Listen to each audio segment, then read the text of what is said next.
Yeah, any questions?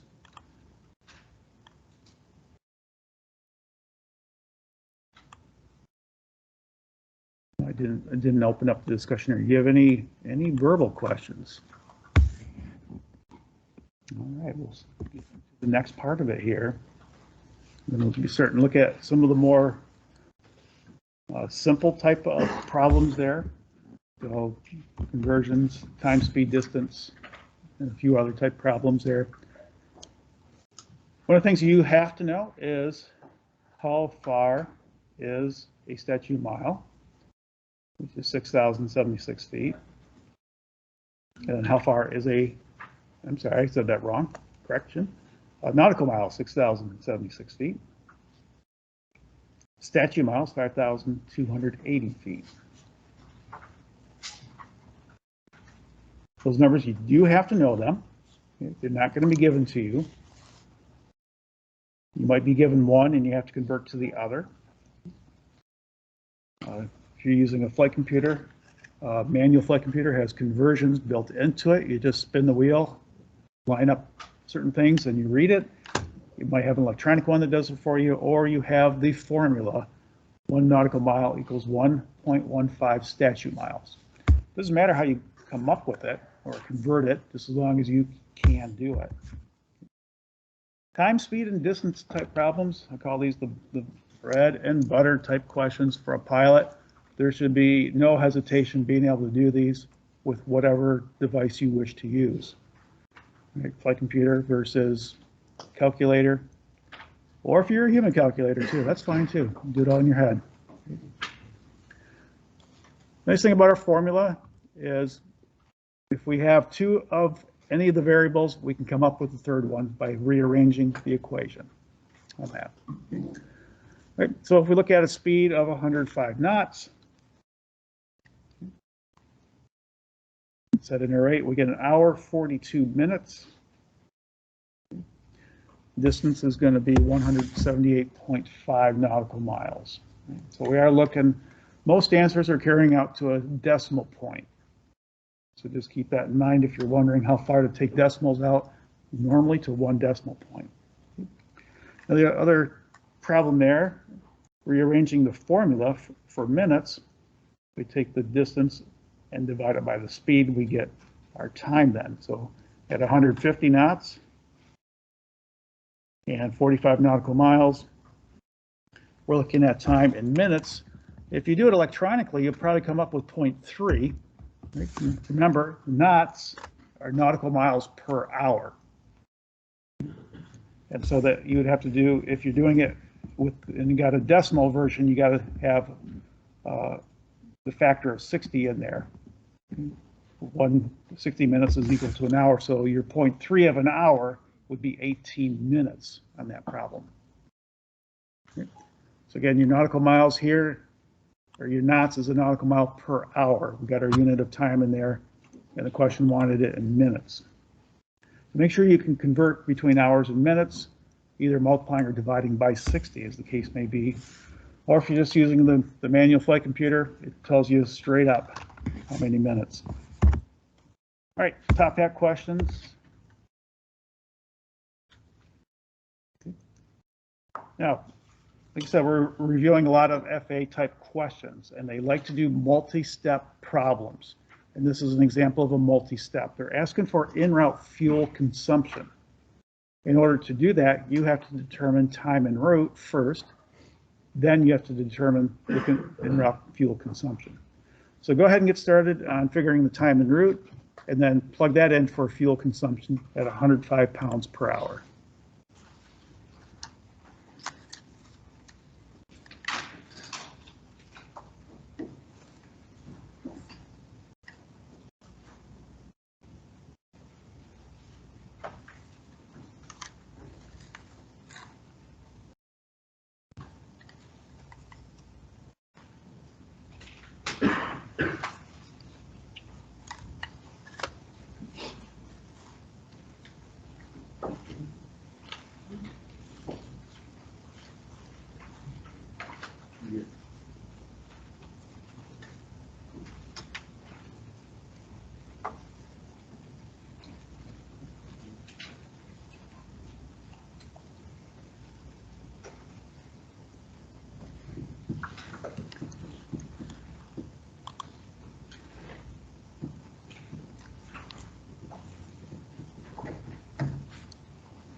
Okay, how many of you are using an electronic device for this problem? I see 1, 2, 3, 4, 5, 6, 7 hands. Does that mean the rest of you are using the manual flight computer? I'm just trying to figure out why we're going real slow on this. So is it because you're not comfortable using the manual flight computer? I just need to know so I can best help you on that.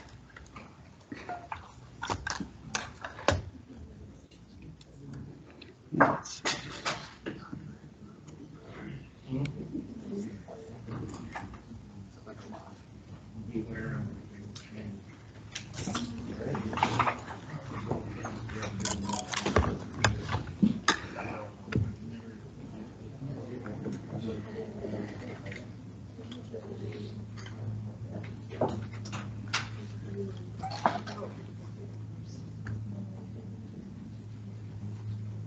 All right, I'll bring up my flight computer here. All right. So we got to find a time en route. 175 knots, set your rate to 175.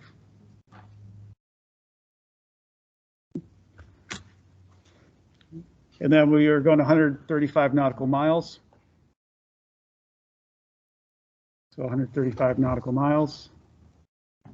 Let's see if technology works today. Nope, I can't draw on that. All right, so 135 nautical miles. We look on the outer, and we come inside, we see just a little over 46 minutes for our time en route. So then we set back to 105. 105 for 46 minutes. And we look on the middle, because that's our time unit, 45, 46, just above 46 is approximately 81 on that. So correct answer is about 81.4. There's a tolerance, each side of it, about a 0.4 tolerance. So a lot of you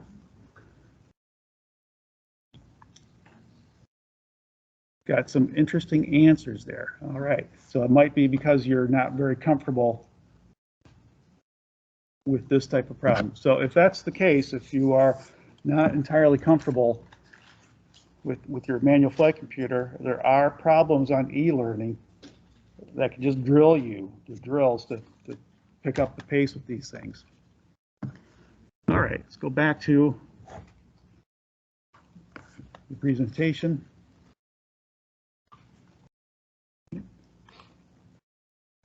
Again, just looking at this from our problems, 46.4 minutes was our total time, and that gives us 81.3.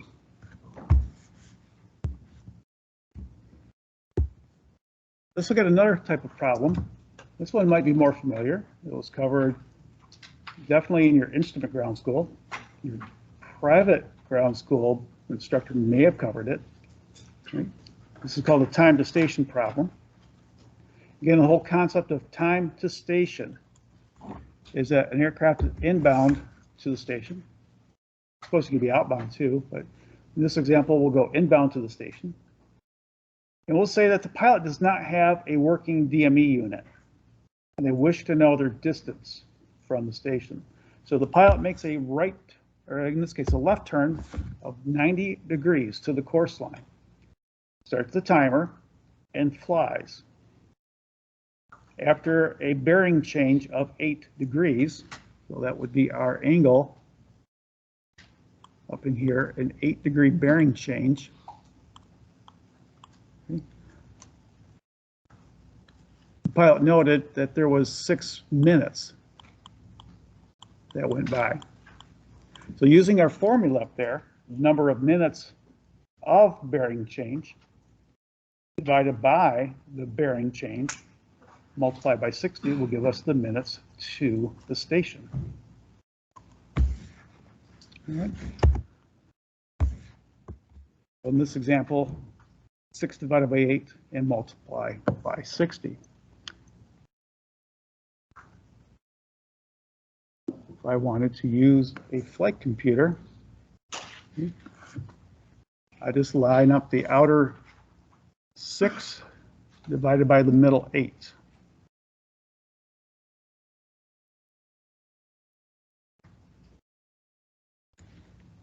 Right there. 6 over 8 and multiply by 60. Boom, right there. Okay. Back to our computer problem.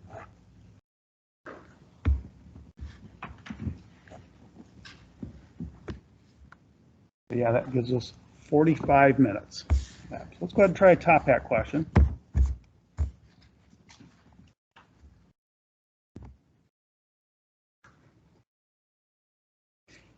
And this is how it may be presented to you. Right? So you got to understand the presentation. Talks about an ADF system using a non-directional beacon. So think bearing pointer. And so your bearing pointer is pointing off the wing. And when the bearing pointer is at that 90-degree mark, that's the wing tip. Or if it was pointing at 270, that would be the opposite wing tip. So just understanding, if you see this type of problem, it is a time, speed, distance problem, or I'm sorry, it's a time to station problem involving a 90-degree turn. So in this case, the pilot flew a bearing change of 5 degrees. They've already made their turn. They're already 90 degrees to the course line, and it takes them 2 minutes to go 5 degrees of bearing change. So there's our problem. Okay.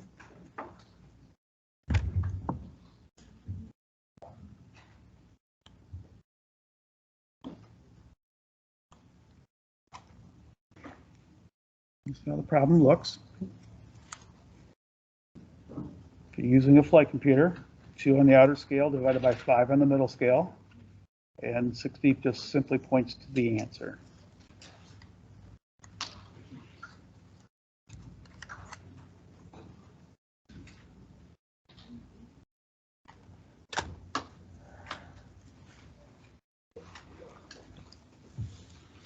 Since we're using minutes in the problem, we're going to have minutes in the answer.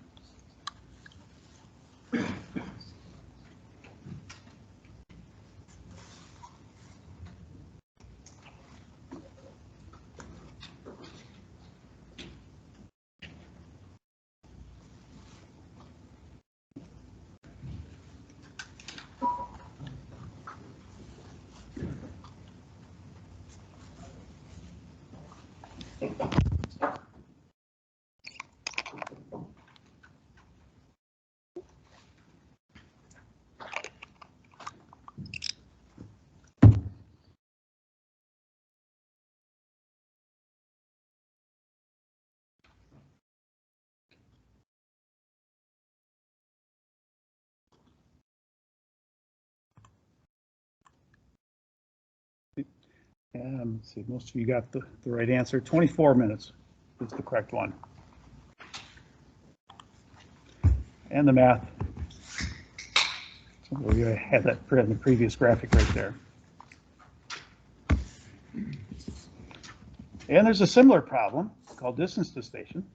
Could use a very similar formula for it. We're still going to take the minutes of the bearing change divided by the bearing change. We're going to multiply it by the true airspeed instead of 60. So multiply by true airspeed, that gives us our distance.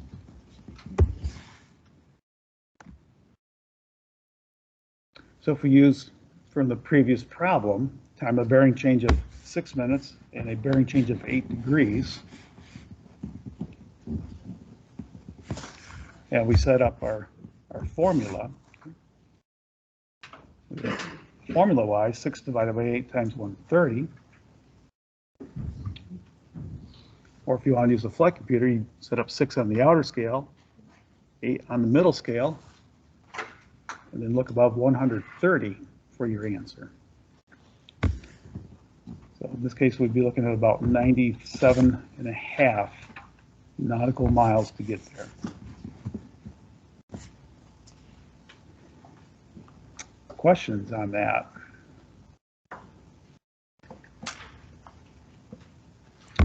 So let's try a top hat question with it. Okay. So we're looking at a bearing change between 90 and 95 degrees. So that's a 5-degree bearing change. The time frame was 1.5 minutes. And we're going at a speed of 115 knots. So we're looking at what is the distance to the station.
So about 34.5 is the correct answer there. Just looking at the answer to this one here. Formula-wise, 1.5 on the outer scale, 5 on the middle scale. So we set up in the E6B, 1.5. That's over 5. And then you're going to look on your scaling for 115, and your answer will be right above it there. Questions on that? Gotta love math. We're getting into a lot of math today. All right.